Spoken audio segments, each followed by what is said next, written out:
Hey folks, finally back in my house. 18 days of a breakdown in the RV. Now, in October, it'll be 4 years since I've been in this RV. This is the first time I have not been able to stay in it. It is quite interesting. I learned a lot, and I'm going to share all my experiences with you. So stay tuned, folks. We got a lot of stuff coming up, and all about RV breakdowns, what can happen, what to prepare for.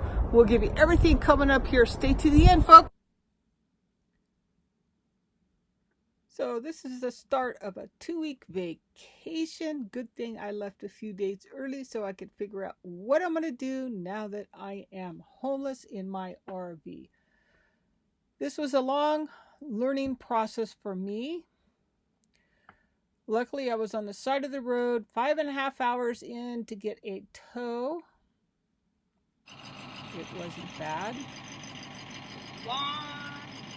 Until the driver couldn't get the driveline bolts out. We're 3 hours into it. He's still under the vehicle, pounding, drilling, trying to get the last bolt off. 3 of them are already off. And as you can see, there is what was left of the last head. He thought if he just drilled the head off, he could get it out, but it's a totally threaded bolt. So I don't know what he was thinking.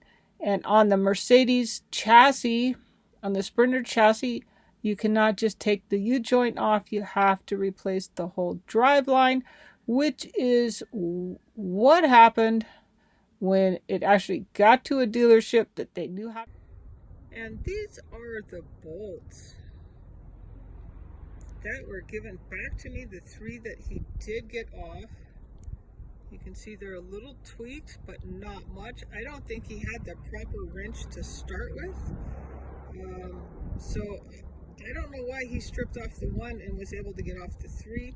At one point, he did ask me for an 11mm wrench if I had it. I did have it, which I didn't get back. And so I don't think he had the right tools to start with, because they should have all come off. Nothing looked like it was stripped to start with. I think they were on there originally. I'm not sure. I've had the vehicle since I bought the vehicle with 50,000 miles on it. So I'm not sure what happened prior to the time I've had it. But I have 112,000 miles on the vehicle now. And we'll see what they actually say at the end. Stay tuned. And yes, downsized to this little vehicle right here. Some kind of a Cadillac of some kind. SUV. So be prepared for anything, folks. You never know what you're going to need. So you need that bug out bag in your RV. Let's go take a look at the ocean. So you really want to have a list put together of what you really need when you have to leave your RV or van somewhere along the side of the road for repairs.